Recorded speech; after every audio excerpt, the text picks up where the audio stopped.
Assalamualaikum students, welcome to my YouTube channel Biology with Rizwana Naseem. Today the topic of our discussion is the transport of oxygen. चलिए student हम अपना topic start करते हैं। देखिए first of all हमारे पास transport जब हम oxygen की पढ़ रहे होते हैं, ठीक है, तो सबसे पहले हम ये देखते हैं ट्रांसपोर्ट होगी कहाँ से। ठीक है, ट्रांसपोर्ट ऑक्सीजन की होगी, हम एक एल्वोलियर डक्ट बना लेते हैं, ठीक है, और उसके साथ अपना एल्वुलाई अटैच कर लेते हैं। ठीक है, अब एल्वुलर डक है और एल्वुलाई अटैच कर लिए। ठीक है बच्चे, यहाँ पे ब्लड कैपिलरी जा रही होंगी। ठीक है, अच्छा जी, ये है जी हमारे पास ब्लड कैपिलरी और ये है एक एल्वुलर। यहाँ पे बेसिकली हमारे पास क्या होगी, एक्सचेंज सरफेस मौजूद होगी। क्या होगी, एक्सचेंज सरफेस मौजूद होगी। एक्सचेंज सरफेस का मतलब ये है कि एल्वोलाई से जो ऑक्सीजन है, क्योंकि वो ऑक्सीजन अभी लंग्स में आ चुकी है, ठीक है, एल्वोलाई में पहुंच चुकी है, और ऑक्सीजन एल्वोलाई से ब्लड में क्या होगी, इंटर होगी, और ब्लड से फिर वो उसकी ट्रांसपोर्ट होगी by the help of different mechanism that we will discuss, and this oxygen will reach towards the tissues. ठीक है, अब बच्चे हम लोगों ने बेसिकली देखना ये है कि जब एल्वुलाई से इस ब्लड वेसल में ये जो कैपिलरीज के अंदर ऑक्सीजन एक्सचेंज होगी तो उसको क्या क्या क्रॉस करना पड़ेगा। सबसे पहले इसको यहाँ पे एक थिन लेयर ऑफ सेल्स होती है एल्वुलाई के अंदर, जिसको हम स्क्वामस एपिथेलियम कहते हैं। क्या कहते हैं, स्क्वामस एपिथेलियम।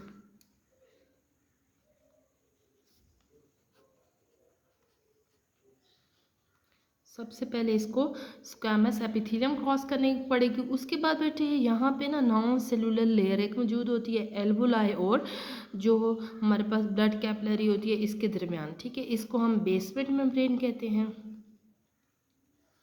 Basement membrane. और यहाँ पे एक और थिन लेयर सेल्स की प्रेजेंट होती है कि इसके अंदर ब्लड जो हमारे पास ब्लड वेसल है उसके अंदर इसको हम लोग कहते हैं इंडोथीलियम।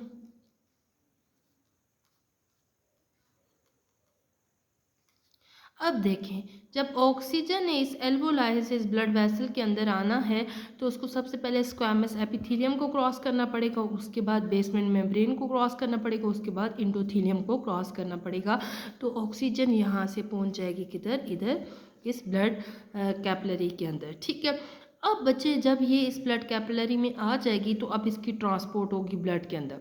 देखें, एक बात आपने हमेशा याद रखनी है, ऑक्सीजन इज लीस्ट यानी बहुत कम सॉल्युबल है इन वाटर, यानी इट्स मीन कि ब्लड के अंदर सबसे बहुत ज़्यादा कम ऑक्सीजन सॉल्युबल हो सकती है, अबाउट 3% ओनली। इसका मतलब क्या हुआ कि ट्रांसपोर्ट जो ऑक्सीजन की होगी वो 3% डिज़ोल्व फॉर्म में ऑक्सीजन ट्रांसपोर्ट होगी, डिज़ोल्व फॉर्म में, और बाकी 97% ऑक्सीजन जो होगी वो in the form of oxy haemoglobin होगी। ठीक है, यानी हीमोग्लोबिन के साथ वो अटैच होकर ट्रांसपोर्ट होगी। अब देखते हैं कैसे।